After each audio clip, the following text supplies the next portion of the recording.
Well, good afternoon, everyone. I appreciate your time. I'm Michael Strong, and I'm the Vice President of Sales North America, Lumos Controls. And what a great uh, webinar we have planned for us. Today's special guest is Randy Lucas. He's an energy specialist and accountant that specializes in the 179D or IRA tax uh, uh, tax um,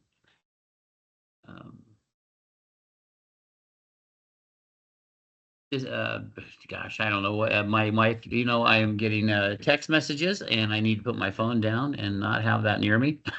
my my apologies. Um, Tax deductions, sorry.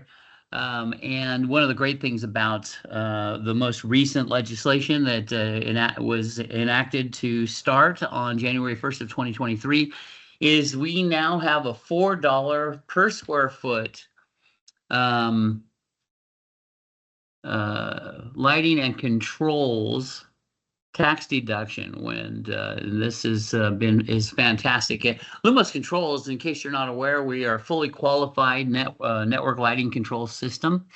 We offer everything across so just basic automatic lighting. So as someone walks in, the lights, the occupancy sensors trigger lights to turn on, and when somebody leaves, they turn off.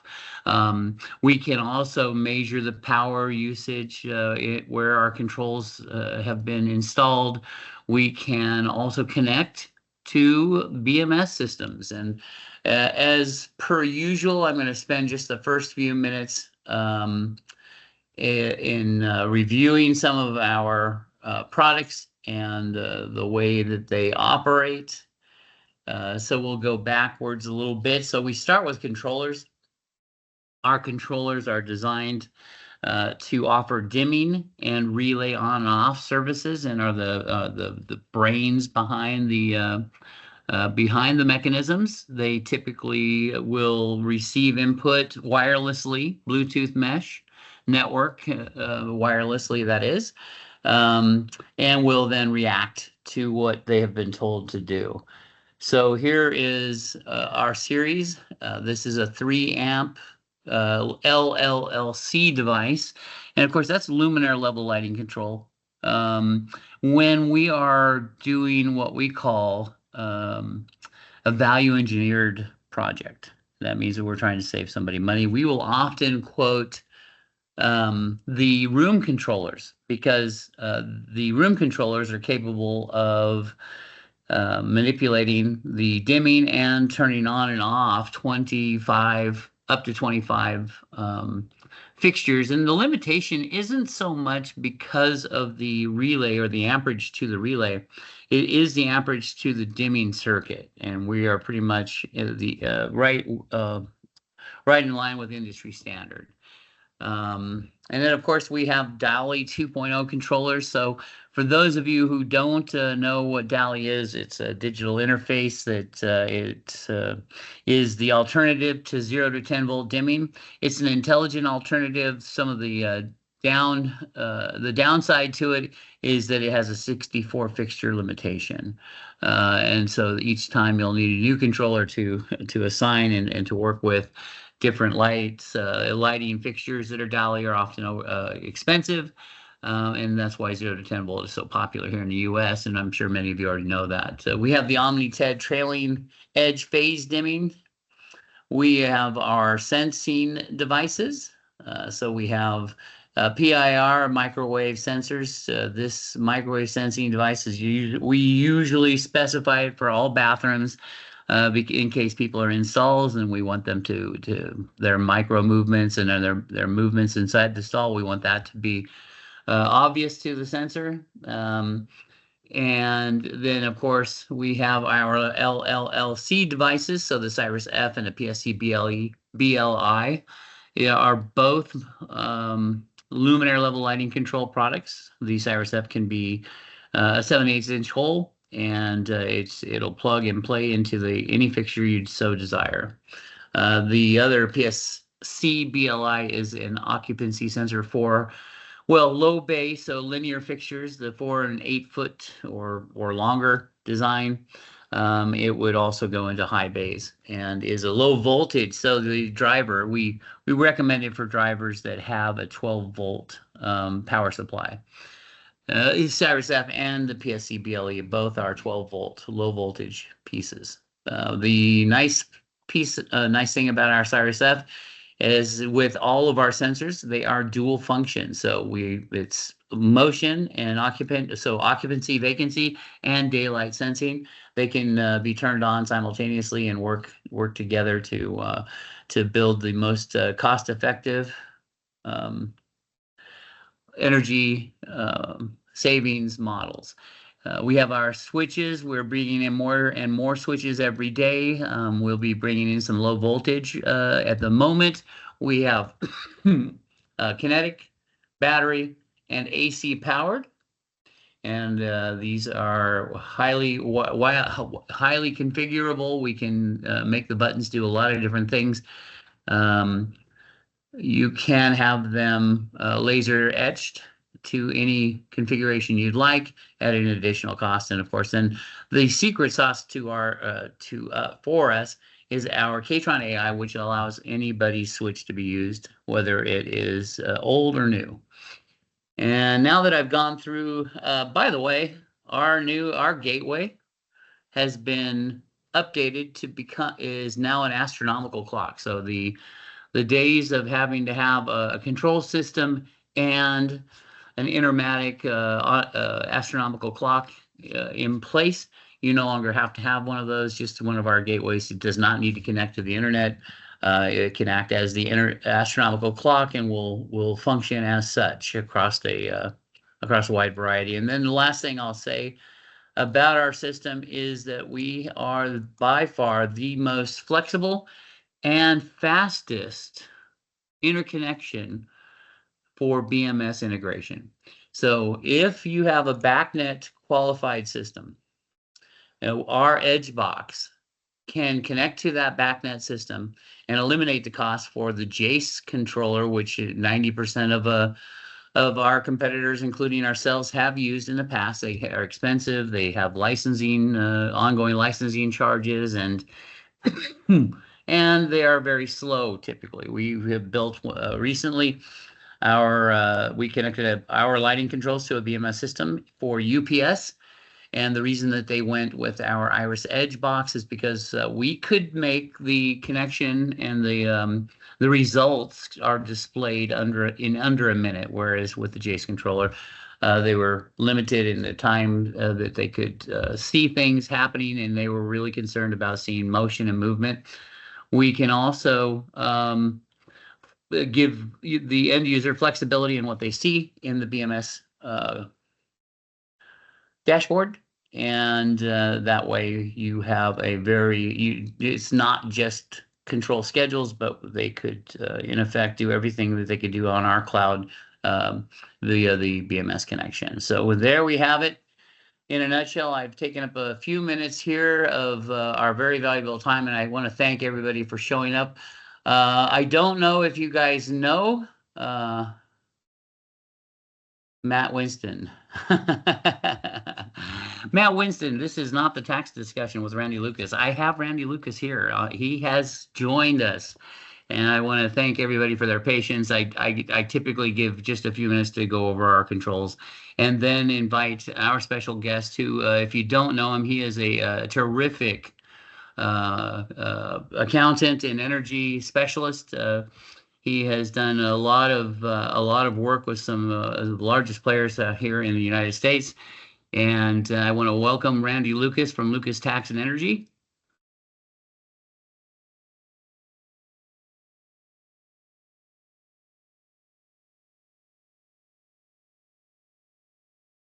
Randy Lucas. Did I mute you, Randy Lucas?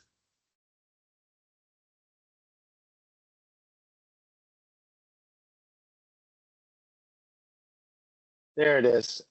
Sorry about that. No. I was telling you. Sometimes I was saying this. Yeah. Thank you.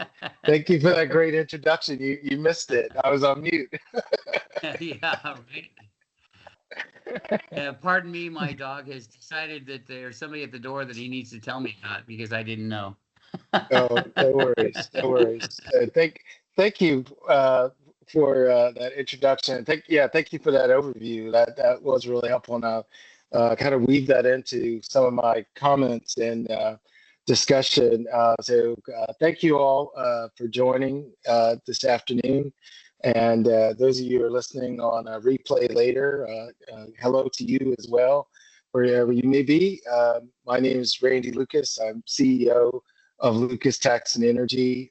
We've been around for about a decade and a half now with the focus on sustainability. And one of our core areas of expertise is around our topic this afternoon, around the Section 179D energy efficient commercial building deduction. And I want to just kind of give you some overviews, some highlights of the deduction and modification to it. That's our website, and you can definitely reach out to us via our website or reach me directly at Randy at lucastaxandenergy.com.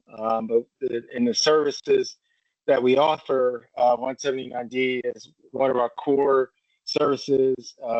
We are more of a consulting shop than tax compliance. So we do have the distinction of focusing in, taking a deep dive on these incentives and what they can mean for your business and your clients. And Michael, I can just kind of give an overview of the 179D, or Sure. we can Yeah. do some Q&A, or however you want to set that up. Yeah. Let's talk about it. So in years past, the 179D tax deduction was a kind of pennies on the dollar. So it was like 65 Right. cents for a 30% reduction, and it went all the way up to what, $1.28 or something. And you can clarify Yeah, for 50% reduction based on the ASH rate 90.1 energy that's right. modeling, right? That's right. Yeah, it's so what 179D is what I typically call it. Some people call it EPAC because it was created out of the Energy Policy Act of 2006, and that was really one of the last major pieces of energy policy legislation, uh, and it's not to be confused with cost recovery. It is its own deduction. It's separate from depreciation and it's separate from cost recovery. So you may hear accountants or tax professionals like myself talk about a Section 179D expense. That is for small to mid-sized businesses to basically expense something versus depreciating it over a number of years, expense it all in year one. That this is separate and apart from this. I do apologize to my clients all the time about uh, the confusion between 179 expense and the 179D, 179D capital D. But it was created before the Inflation Reduction Act. It had been around for a while, as you mentioned. And when it started out back in 2006, it was offering a range of deductions, either 60 cents, 120, as you mentioned, or $1.80 for the full maximum deduction. And taxpayers could look at a partial deduction if you just wanted to look at, say, a project where you go in and you do a great job of upgrading the lighting and controls and adding your controls. We could only focus on the lighting and disregard the rest of the building, or we could look at the entire building. We had a kind of some options. Now, under the Inflation Reduction Act, it got a modification in a couple of different areas. One is they raised the value of that deduction, so that was something that Congress had heard that was a little too low. or was the incentive wasn't large enough to really entice building owners or taxpayers for commercial buildings, and so they raised it to $2.50 minimum to a range of $5 per square foot maximum. And then they also lowered the threshold in a sense because they did away with that kind of partial a la carte method that we had before. Now that we have a focus on the entire building, so your controls that you just did a quick overview of are very important because we are looking at the overall energy efficiency of the building now. But our threshold is a little lower at 25%. That's kind of the starting point. The minimum we've got to reach now is 25%, but it is on the whole building. And it is at ASHRAE standard, as you mentioned, and it is 90.1 2017, I believe, right now. And that is going to move in 2027. So right now, we're at an ASHRAE standard that would allow for some pretty good results because it's a number of years and the technology gets better and better. Just your brief demo, I mean, that technology will do a lot for energy efficiency, but that is our focus now on the entire building and trying to make that building as efficient as possible to get as best an outcome. And we'll talk about the certification process in a little bit, but our overall goal now is to focus on the entire building, making that as efficient as possible. And yes, it is a more valuable or lucrative incentive to pursue, and we are seeing a lot more interest now. The deduction is a lot higher, and I will say this is something that's going to be around for the foreseeable future. So that was one of the other little quirks over my years of practicing in this area. Congress would only allow it for a couple of years, or they'd go tack on a couple more years extension with the tax bill, and we now have it permanent. So it's permanent in the tax code, and then it also got this boost from the Inflation Reduction Act to raise the level of the deduction.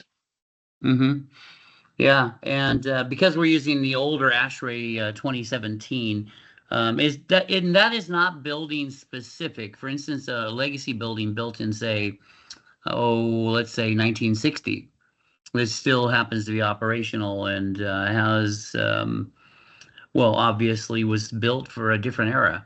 Does that change the criteria for the for the ASHRAE 90.1 evaluation? I think it does, because you do have to measure it by the tax year. So that scenario, that building is now operating with materials that are of a higher standard. And so we do typically try to match up as close as possible with older buildings. But you raise a good point, because this can apply to renovations, material renovations over the years, and it can apply to new construction at the same time. So we can conduct an energy model on an existing building and factor in those new energy efficient measures that you put in, the controls, the lights, new HVAC system. But we do measure that up against the standard in the year in which those were installed, or we can look at brand new construction, or even do our kind of calculations for the energy model projections off of even if construction is not complete. In other words, when we're in the design stage, we can also do our energy components. We're working on a project now in Georgia, and it's a large manufacturing facility. They should get their certificate of occupancy in October, November timeframe, but the building's not complete, but we're able to go in and calculate the energy efficiency levels based on based on the design plans. Sure. Yeah. And sometimes they call the new Inflation Reduction Act is often they refer to it as a bonus money. So the deduction is still capped at $1.80 a square foot. However, the bonus money can be up to $5 a square foot. Some of the it looks like, and you have tons of experience in this. If you're an electrician, prevailing wage and apprenticeship bonus. Right. Yes, that's the key. The Inflation Reduction Act it is vast and it covers a lot of different areas, and especially in the clean energy space, renewable energy, transportation, energy efficiency, and throughout all of these incentives, which are very good and encouraging for our I guess our transition or to more renewable sources and electric vehicles, et cetera, but also making our buildings more efficient. There's this concept of the labor requirements, and there's we will refer to it sometimes as PWA or PW plus A, but that's the prevailing wage and the apprenticeship. And so there is a base deduction of a certain amount. It's actually 20 cents. Yeah, 20 cents. No, 50 cents. Yeah, 50 cents up to $1, and that is the base amount. And then if the taxpayer per square foot, so you could qualify for the deduction. 50 cents, and then your maximum is $1. But if you meet the prevailing wage standards and the apprenticeship standards, you can then raise it to that $2.50 to $5 range that I talked about. And the prevailing wage, a lot of this, what this really just means is that whoever is doing the energy efficiency work, whether it's a renovation and it's the electrician and maybe a subcontractor doing that frontline work, it's only the focus in prevailing wages on the laborers and their duties to install those energy efficiency measures. In our case, for in the solar, it's to install a solar, or if it's EV charging, or they have their requirements. But it's that frontline labor, and we want to make sure that those roles are exceeding the standards that are set, the prevailing wage as set by the Bureau of Labor Statistics. So we can always look that up in the county in which the work is being done. And so that could get really interesting when you got a large entity with multiple locations, where you do look at what is the prevailing wage in Cherokee County, South Carolina versus Mecklenburg County, North Carolina, et cetera, or different parts of the country. We can look that up. And then the apprenticeship side is saying that on the amount of hours, if you have a certain size of a group, then you can make sure that as you complete the project, you have the certain a number of hours have to be devoted to the apprenticeship. And then when you have that, you're meeting both of those standards. They are the two tests on labor, but there are certain exceptions, and we do work through those. And it's not something to really use to. We haven't seen where it's been detrimental to a project. We've seen where in a lot of cases the contractors were already exceeding that range, and it definitely, when we do a certification and we do our summary report, we do have to comment on whether the labor requirements have been met. And so it's pretty significant. If you don't meet those, Hmm. it's an 80% drop in the value, and no one wants to see that. And so, No. but in a lot of cases, we do see that these things work out just fine. Hmm. And it is again, it's the frontline laborers, less any supervisory roles. And so you could have a crew of three people. One person's the supervisor of the other three. That person is not considered in the apprenticeship hours, but we do have to make sure that all those frontline workers of the four in that example are being compensated above the standard rate for whatever the county that it's operating in. Hmm. Yeah, yeah, it's not worth the $10 to save $10 on labor. It's not worth that in an No, effort no, to.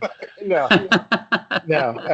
But Right. it's a good check Yeah. to make sure that this is happening. And then also, I've had some of our clients have really embraced this apprenticeship idea, Hmm. and they are uh, either connecting with apprenticeship programs in the Hmm. communities where they're doing work, and it's just great. They're finding opportunities to create opportunities in this sector and create jobs, and that's really what this policy is designed to do. It's not designed for punishment. Uh, Right, to make right. sure it happens, but it is a big carrot to make sure that Hmm. you want to meet those standards. Yeah.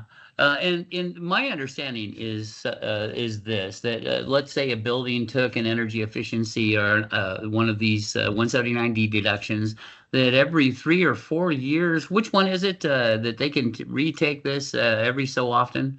That there isn't like in years past you weren't able to do that, but there is something in place now that allows them to. Yes, there's a, a great modification with the Inflation Reduction Act to the 179D deduction was that Hmm. it now allows the deduction on the private sector side, meaning the for-profit entity can Yeah. actually revisit this every 3 years, Oh, wow, that's and great.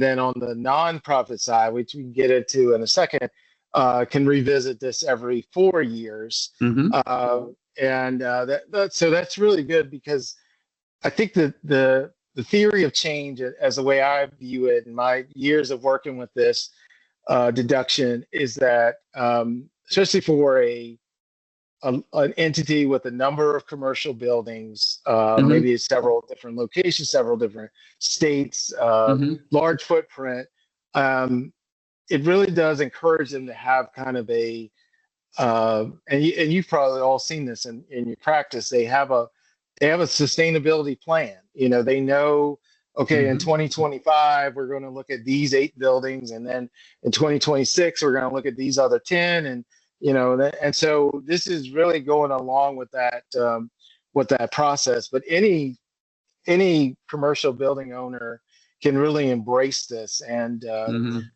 take this on. And so what we're seeing as a reaction, or how people are reacting, they are seeing the long game, which is really Hmm. encouraging. And this is really what this deduction is designed to do. But yes, Hmm. you could go and say install, or maybe you do new construction in say 2023. Hmm. We would do the 179D there, and then we come Hmm. back in 2027, and if there was a need, to add, some more of your controls, or upgrade the HVAC system. Those things and we could assess the building again Hmm. for those upgrades, and also, claim a second round of deductions and continue on. One thing with this is a little the inside baseball of it all, but every time you take the deduction, you Hmm. do have to reduce your basis in the building or in the Hmm. asset by the amount. So if you had a 179D that produced, say, $1 million deduction, and you got Hmm. a $12 million building, you would have your normal depreciation on that $12 million building, but then you would also reduce your countdown or your remaining basis, you would reduce it by the amount of that deduction, of the 179D deduction as well. And therefore, the idea is that you wouldn't go past zero, in other words. So you're Sure. going to continue to depreciate, but over time, yes, you'd be able to take that deduction. And then in the nonprofit space, you'd be able to do this every 4 years. And just really quickly on what's exciting on the nonprofit side, and is that the modifications opened up the eligible buildings to also include actual nonprofits. It was limited to government-owned buildings prior to the enactment of the Inflation Reduction Act, meaning that we would only focus on federal, state, or local buildings or their subsidiaries thereof, so like your public schools. But we couldn't go into, say, religious institutions or not, say a nonprofit had an office building, hospitals, some of those are who are just pure nonprofits. Now we can look at those. And again, if you think of some hospitals, they're tax exempt organizations. We have some in where I'm located in the Carolinas, kind of a network. They have a very large footprint, and now they can, work on their facilities, make them as efficient as possible, have a sustainability plan, and then also take this 179D. However, the one thing with the nonprofits and the government buildings that I wanted to stress, and this is one of the goodies of 179D and the inside of it all, is that it is available to the designer. The deduction goes to the designer or designers of that energy efficiency. So we have someone, one of our clients is doing a lot of work with Goodwill in a particular state, and they've been upgrading their buildings, their warehouses and their stores, and then the deduction, because Goodwills are not they're nonprofit, they don't have deductions, they don't have income. We can pass that deduction over to the designer or designers, meaning that, say, for example, if Lumos Controls went in and upgraded a hospital, we could go in and do the 179D certification, and the hospital can assign that to Lumos. You don't own that building, but because you're the designer of it, this would allow you to take that. Lumos would be able to take that deduction on their own tax return. So this was something that was available with government-owned buildings. So I've had, a number of our clients had, relatively large contracts with school systems or colleges and universities. But this could apply to the lighting contractor or anyone with a designer, kind of role, architects. And so, I say designer and designers because sometimes it is a group of entities, but they can share in that deduction that is transferred over to those, and they can claim that on their individual tax returns. Yeah. It still has to be certified, as you're saying on your screen. It still has to be certified, and still has to go through the energy. But the same $2.50 to $5 is now going to, would be available, which again makes this deduction extremely valuable. Yeah, absolutely. Well, yeah, and one of the great things, what would you say I have heard of people using cash equivalency in their modeling based on the tax bracket of the business. So let's take a standard business tax bracket is 21%. If you looked at a 155,000 square foot facility that had both the lighting and controls at $620,000. At a 21% tax rate, that would be worth somewhere in the range of $144,000, I believe. But that's just doing That's it by, correct. Yeah, yeah. yeah, Well done.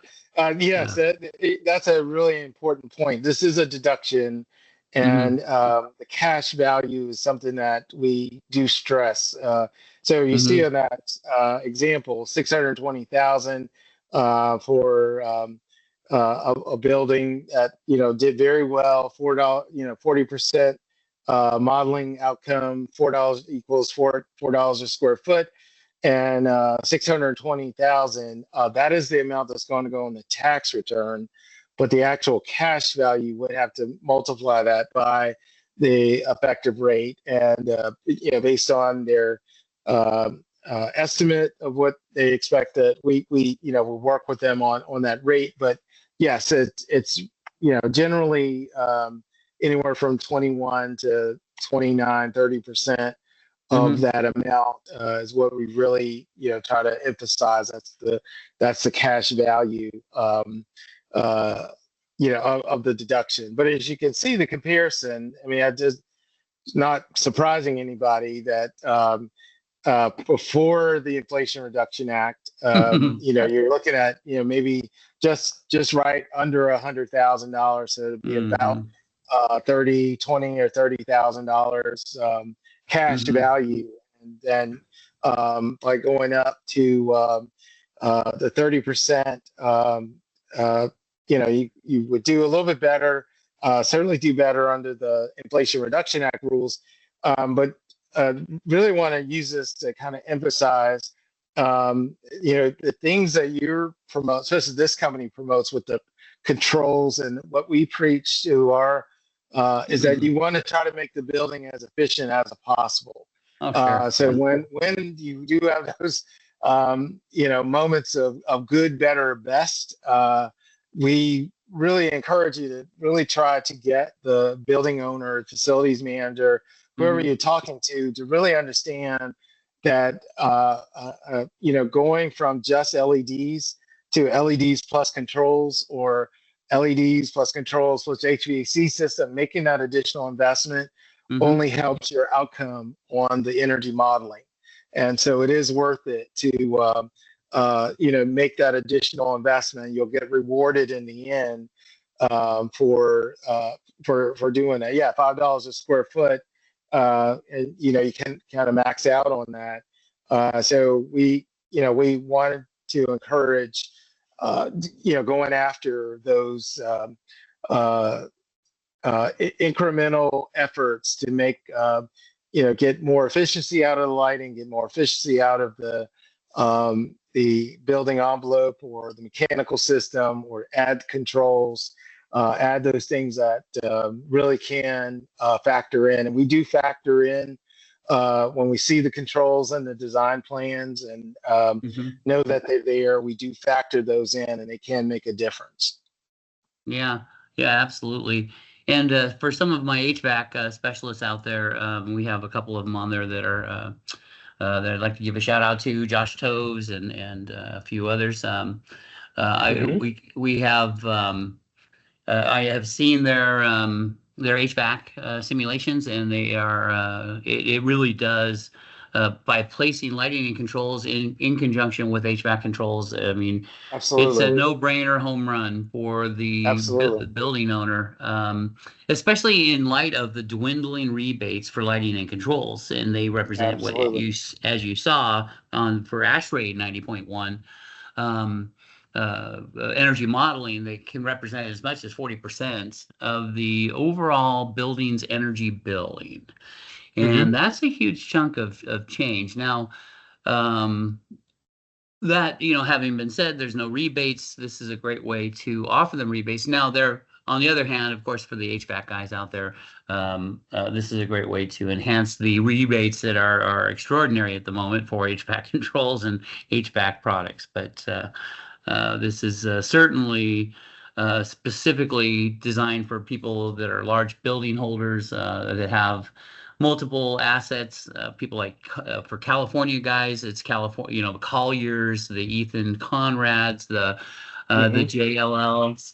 Um, the any of the larger building, I'm sorry, commercial real estate agents who specialize in asset management. So, and for those of you on the East Coast, I'm not sure who you guys work with, but Randy knows. I'm on the East Coast, but some of those names you mentioned are very familiar in our neck of the woods too. So yeah, Yeah. they're lot of different opportunities, and Yeah. we see it we've seen these results in a lot of different building types: industrial, commercial, warehouse. We do very well. This does very well with multifamily. Yeah. We classrooms. We've had success. We've since the modification.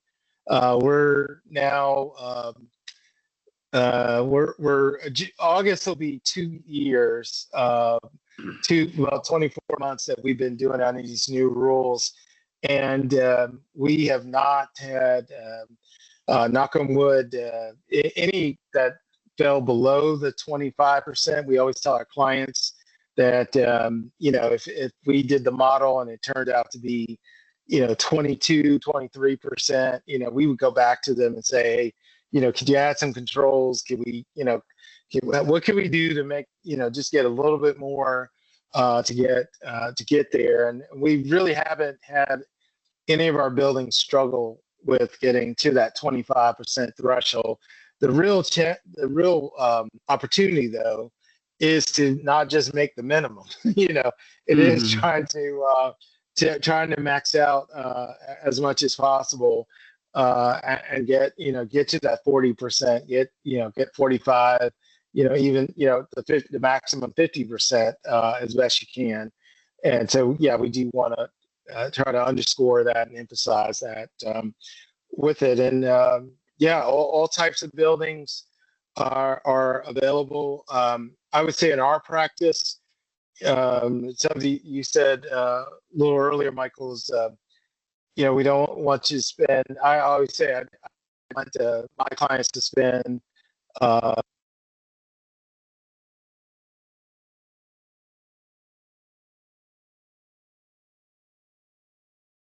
Yeah, I think your connection just failed us. Am I back? Yeah, you're back now. Yeah. Okay, gotcha. I don't want this deduction or as great as it is, and it's been improved. You don't want it to be something that's overwhelming to certify, Right. and so therefore we don't really certify kind of our minimum because it does come at a cost for us to do our work.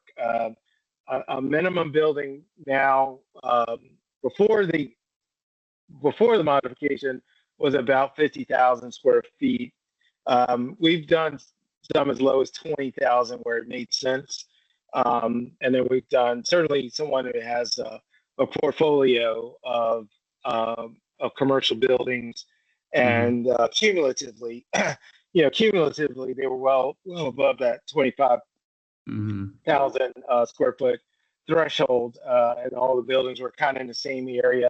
We've done those, and so below 25,000, we take it case by case. But I think any building over 25,000 should be able to get quite a bit out of this incentive. But it is driven by the square footage. So the more square footage, the better.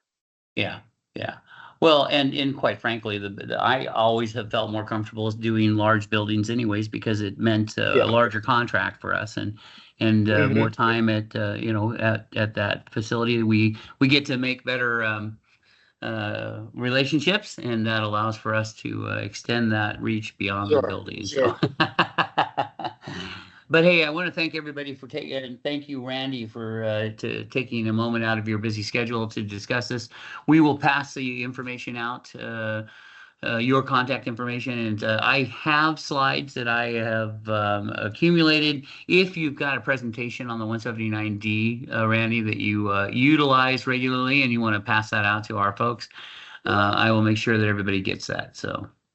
Yeah, indeed. I just put my email in the chat. So yeah, definitely reach out to us. And Michael, thank you so much for this invitation to join. I really enjoyed it. And yes, I do have a summary that I can provide for you. Can distribute to everybody here, or those of you on here, you can email me, contact me.